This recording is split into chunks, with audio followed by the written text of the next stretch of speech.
Lip kiss எல்லாரும் தெரியாதுன்னு சொல்லி வெக்கப்படாதீங்க. ஏன்னா பொதுவா தெரிஞ்சு கொள்ளக்கூடிய ஒரு விஷயம் தான் இந்த லிப் கிஸ்ஸால வரக்கூடிய முத்த காய்ச்சல்.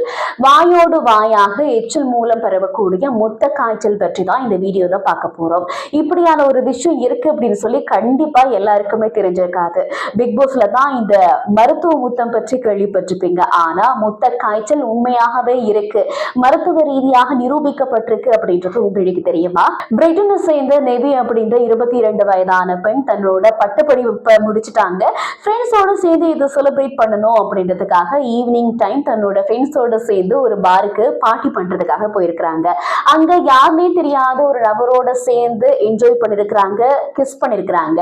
வாயோடு வாய் வச்சு எச்சில் மூலமாக கிஸ் பண்ணிருக்கிறாங்க. அடுத்த நாள் நெவிக்கு எழும்பவே முடியல, கை கால்லாம் வலிக்குது, கை கால்லாம் வீங்கி இருக்கு, வாந்தி வந்த வண்ணமாக இருக்கிறது, என்ன செய்யறது அப்படின்னே தெரியல, உடம்பெல்லாம் இருக்குது. உடனடியாக ஹாஸ்பிட்டலுக்கு கொண்டு போறாங்க. அங்க பாத்தீங்க அப்படின்னு சொன்னா அதிர்ச்சியான ஒரு விஷயத்த சொல்றாங்க.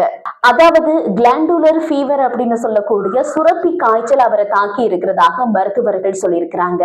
அது என்ன கிளாண்டுலர் ஃபீவர் அப்படின்றதுன்னு சொல்லி யோசிக்கிறீங்களா? உடலோட சுரப்பிகள் வீங்கி அதீத வேர்வை ஏற்பட்டு தொடர்ச்சியாக வாந்தி எடுத்து நடக்க கூட முடியாத நிலையில தான் நெவி வைத்தியசாலையில அனுமதிக்கப்பட்டாங்க. இந்த வைரஸ் எச்சில் மூலமாக பரவக்கூடியது. முக்கியமாக ஒருவரது எச்சில் மற்றவருக்கு மிகவும் தொடர்புபடக்கூடிய இந்த முத்தத்தால் இந்த நோய் அதிகமாக பரவுவதால இந்த நோய்க்கு முத்த காய்ச்சல் அப்படின்னு சொல்றாங்க.